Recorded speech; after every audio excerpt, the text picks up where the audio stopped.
Hello, welcome back to my channel. Ooh, I picked up a few brushes, you guys. These are brand new brushes that I picked up from Target of all places. I've been really wanting to delve into some more affordable brush options and see like what is out there, what is truly out there, because I've tried a lot of Morphe, love Real Techniques, but I'm like, what about Wet n Wild? What about that Sonia Kashuk? There are so many brush brands out there that I'm just so excited to try, and we are foundation brush fanatics here. Raise your hand, push the like button if you are too, which is why I picked up a couple. So this is the e.l.f. Foundation Swirl brush.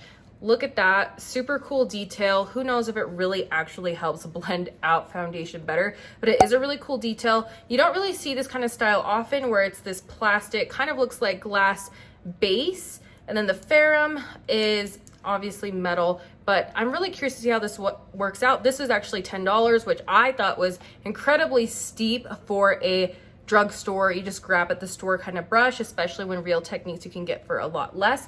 And then I also picked up the e.l.f. Ultimate Blending Brush. I was actually quite shocked. This was $6, and I thought when I opened the packaging when I brought it home it was going to be really cheap feeling, but this actually, it feels really good quality. It might be a little bit lighter weight than what I'm used to, but what I like so far, I'm pretty sure this is a plastic base rather than wood, which wood when you wash can expand and contract, and then this gets loose and then your brush is no good anymore. So love the synthetic bristles. That's what we're always looking for when it comes to foundation brushes, because with cream products, liquid products, everything blends out way better with synthetic hairs. Then just for fun, I have had my eye on this brush for the longest time, and it's the Real Techniques. That's my son.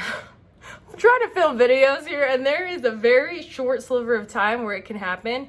So if you hear my son in the background, so be it. But this is the powder brush from Real Techniques. We also have synthetic hair, which works great for loose powders. I've had my eye on this for a while. I didn't want to get it because it was like $10, but I'm like, whoa, wait. Real Techniques brushes last forever. It's because all of this is like some kind of steel.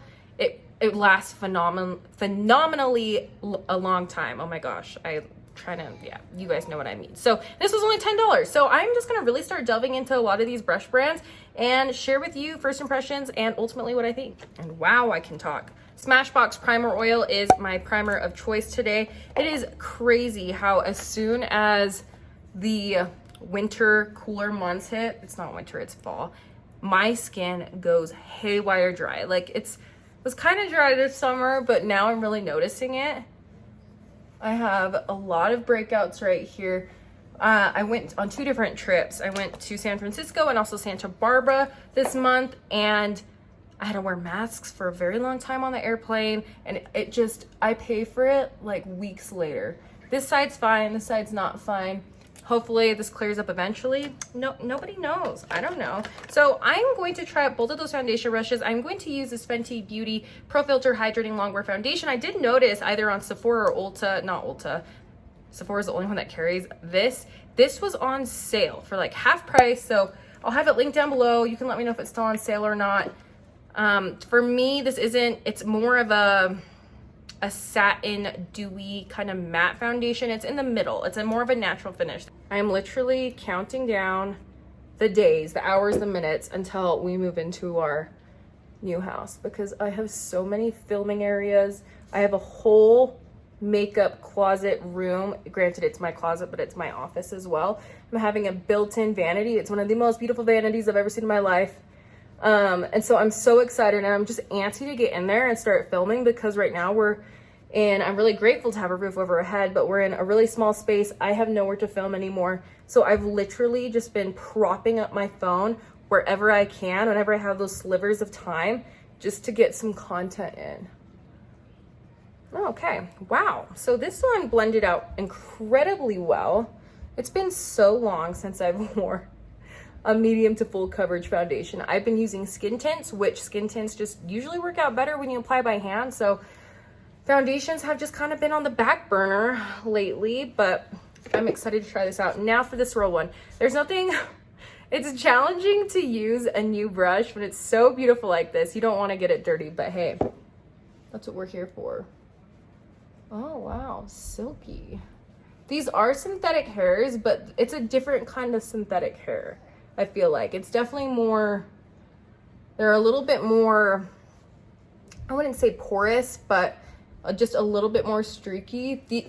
These kind of hairs are just super densely packed, and there's something about it that just blended really well. This one is blending well, but I can still see a little bit of streaks where I am blending out. As far as my shade is concerned, I'm a light to medium skin tone with a neutral undertone. I do lean a little more medium in my opinion, and my shade is 260, and that is even, I feel like, just a smidge light for me, but I do feel like we can bring back color super easily with a cream contour, which is what we are going into now. So I have a couple options. I am obsessed with the Huda Beauty cream contour. It's actually called Tantour Contour and Bronzer Cream, and I am the shade Light. I do feel like these run darker, but they blend out beautifully. I do like to go a little bit darker with my contour shades.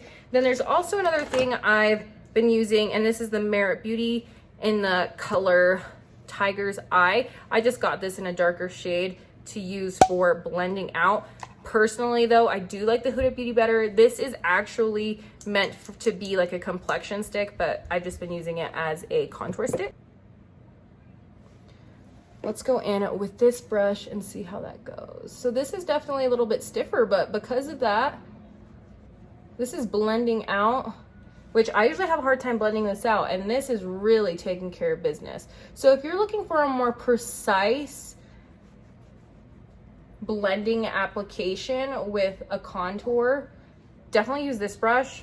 This is a great contour brush. I'm actually really shocked with how that took care of that contour line. Wow. It definitely feels rougher on the skin, so keep that in mind as well. I really think this side is just beautiful. So let's go ahead and see. I do like to bring my contour a little bit up, just because if it drags too far down, it can have just not really a contoured effect, more of a muddy effect.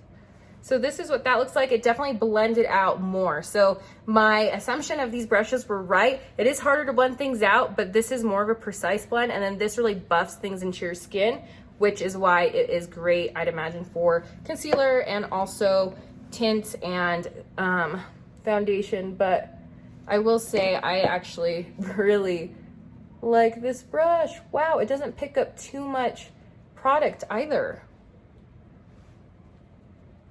It is so weird for me to be wearing my hair back. I don't think I've actually ever filmed a video with my hair pulled all the way back, but my hair needs to be washed, and it's been driving me insane. I'm actually like, wow, it doesn't look too bad pulled back like this. I usually don't, because I have extensions.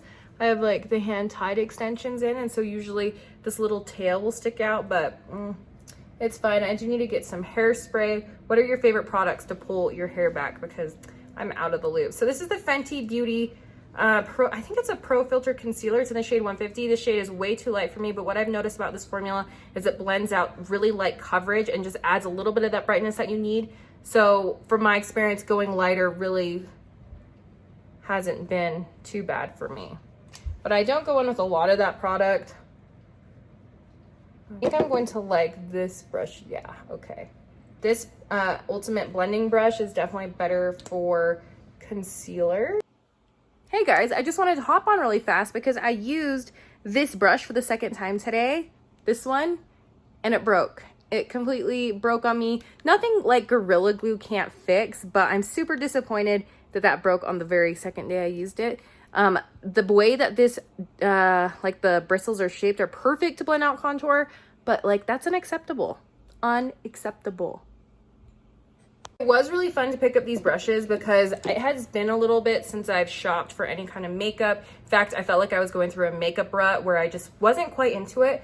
And going and looking at these at the store really has gotten my, I don't know, my creativity flowing. So I think we can all be happy with that. Is there anything this season that you're super excited for? Any new releases that you're super excited for? I do want to try out the e.l.f. Putty blush as well as the bronzer. So I'm going to put that on my list as well to try out. Only area I really feel like I have to set is underneath my eyes. And I'm going to use my Charlotte Tilbury, what is this? Airbrush Flawless Finish Powder. I'll be honest with you. I bought this powder because a lot of people have been raving about it, but honestly, it's not something I'm going to buy again. I don't really know what it is. I feel like it's a little heavy on me. but I bought it, and so I'm gonna use it up. I don't know, have you guys had the same experience with this powder? Or kabam, my brows are done. Well, not fully done. I go in with this Benefit Foolproof brow powder. I don't even know if they sell it anymore, honestly. It just lasts forever, and it's one of my favorite brow powders. But my all-time favorite is the Anastasia Beverly Hills Brow Freeze. This is one of the only brow products that really pushes up your brows, gives you the fluffy effect, and keeps them like that. And I've tried a lot, and I probably say that every time. I totally forgot. I wasn't even gonna set the rest of my face, but I remembered we have this powder brush for a reason. So I'm gonna go in with my Kosas powder. I'm in the shade, I think this is just the shade Light. And just lightly go over some of the spots. I love it. It's big, it's fluffy, and it's not expensive. $10, because I think some of my other fluffy brushes, like my Cosmetics, my Morpheus ones, those go into the 20s, 30s, and 40s. So it can be quite expensive. You know how you get into such a routine? I even brought out other products I don't use as much, like my Auric Glow Lust. Really like this. And my, what else did I have? My Becca under eye corrector. I was going to use both of those today, and here we are. So I've been dabbling back into the Makeup by Ariel. Oh wow, I was gonna open the whole box. Brushes. These are, from my experience, these are just very like lightweight, light application brushes. These are not for anything heavy handed out, because these are like natural haired fibers, which I really like for blending. But I feel like I'm still just trying to get used to these brushes, and I still don't quite know what I think about them. It's just a different application. The bronzer I'm using right now is the Hourglass Ambient Lighting Bronzer in the shade Radiant Bronze Light. Such a splurge. I think this thing was like $48. I don't know. I finally hit pan though. It's such a beautiful summer bronzer. Such a beautiful all-around bronzer. It's beautiful if you're taking photography, or you want to, I don't know, just have that inner glow with your bronzer, like something that doesn't pull a weird color. Now, I really don't worry about making my bronzer perfect, because I love cream blush for that reason, because if you're not getting the depth that you want per se, or that even, I don't know, that chiseling, it's such an easy fix with cream blush. Like, it's the best thing ever. But before we go in with cream blush, I'm going to go in with this Natasha Denona. This is a little, I don't know, it's just a little palette. It's like 5 eyeshadows, yada, yada, yada. Sephora has a million of these out there. I got mine in a BoxyCharm a while ago, and I'm just gonna go in with this lighter pink color. I'm really enjoying where this look is going right now. It looks really, really, really, really, really, really good. It's been a while since I've done my makeup, but how are you guys doing? I know some of you out there are in lockdown. I talked to one subscriber, I feel like almost every video, and she lives in Australia, and I'm just thinking about you, wondering how you're doing. We're gonna go in with a highlight. This is the Jaclyn Hill highlight. I thought, and this is in the shade Mesmerize, that this was going to be an over-the-top crazy highlight, just because, hey, Jaclyn Hill, right? But it's actually not. It's actually quite a muted, toned down highlight. It's not too chunky, which I think the extreme highlights, if you haven't seen my video about 5 beauty trends going out of style, make sure you check that out. I feel like highlight is just kind of going out of style. It's more of like a natural light, which I feel like I've already accomplished that. But I'm going to take a little bit of this on just a little brush and just perform a little bit of precise work, and then on my temples as well. But I'm going to stay clear of my nose. And why I like to do this before I apply my cream blush is because then I can just kind of like melt that in and just make my cream blush and the bronzer and the highlight just melt together, and so nothing looks too separate. So this is the real test. I like to use my foundation brushes for my cream blush. And let's go in with the e.l.f. Ultimate Blending Brush. This is by Merit Beauty, this blush, and it's called Terracotta. And it's been one of my absolute go-to favorite cream blushes ever. I mean, look how much I've used up of this. But basically what I do is I just take the foundation brush and I tap that. I like to start back here on my cheekbone. I will tie it together on my temples as well. And I'll just keep going in with this product and building up something that I like. And I really like to bring it onto my cheeks as well because it's just not too strong. And I feel like this brush is doing an amazing job applying cream blush. So definitely a winner. Okay, so going in with the foundation swirl.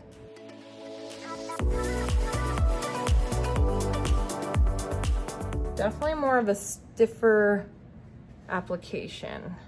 Probably too stiff for my liking. So I'm gonna go in with this one. This natural light, it's playing me. It looks great in person, but it might be a little dark. I'm gonna go in with lips. This is the Fenty Beauty Cream Glow Bomb. This is one of my favorite formulas for a lip gloss. So good. Not sticky. This one adds like a pigment of color.